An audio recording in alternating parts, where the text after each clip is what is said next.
Kumukulo na. Naku, napakasarap nitong ginataang labong. Tara, luto tayo. Ayan, meron ako ditong hipon, malunggay, siling berde, okra, at saka saluyot.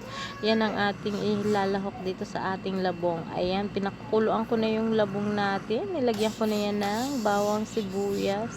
Tinimplahan ko na rin ng asin. Ito yung labong na puti. Napakasarap nitong labong na ito. Sariwang sariwa nga. At saka wala siya yung amoy na yung maanggo. Hindi. Ito yung magandang labong, yung puti. Ayan, dahil malambot na yung ating labong, nilagay ko na yung ating okra at saka yung siling berde. Yan lang yung ilalaw ko. Tsaka hindi ko siya masyado nilagyan ng maraming tubig kasi gawa nung gata.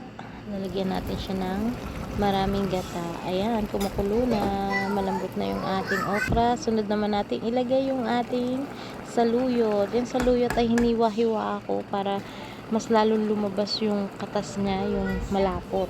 Yan, tapos sunod natin yung ating malunggay. Pinitas natin yan sa ating bakuran. Naku, napakasarap. Ang daming gulay. Sinong mahilig sa inyo sa labong? Naku, for sure, magugustuhan nyo itong ulam natin for today. Ang sarap-sarap ng labong. Ayan, sunod na natin ilagay yung ating hipon. Ayan, napakasarap ng hipon sa labong kasi manamis-namis.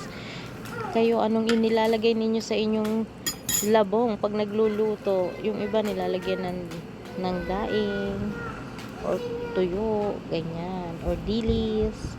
Ayan, nilagay na natin yung ating gata, kaya buo-buo yung gata natin ay nilagay ko yan sa ref na muo. So antayin lang natin yan maluto yung ating hipon at matunaw yung ating gata. Naku, manamis-namis yung sabaw kapag hipon ang inyong nilagay. Napakasarap ng sabaw niya.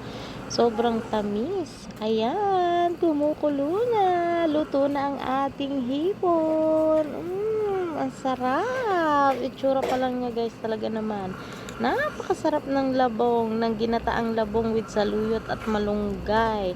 May okra. Oh, ayan, panalong panalo ang ulam natin for today. Sa mga mahihilig sa gulay dyan. Ay, naku. Kahit siguro araw-araw may gulay, hindi ka magsasawa. Gulay is life, 'di ba? Nakakatuwa, mabuti yung aking mga chikiting ay kumakain ng gulay. Ayan, kumakain sila nito. Wala silang choice kundi kumain nito kasi ito ang ulam. So, hindi naman sila mahirap pakainin ng gulay. Kaya, sanayin ninyo ang inyong mga kids kumain ng gulay. Napaka-importante sa katawan nila yan. So, paano guys? Until next video. Thanks for watching. Bye!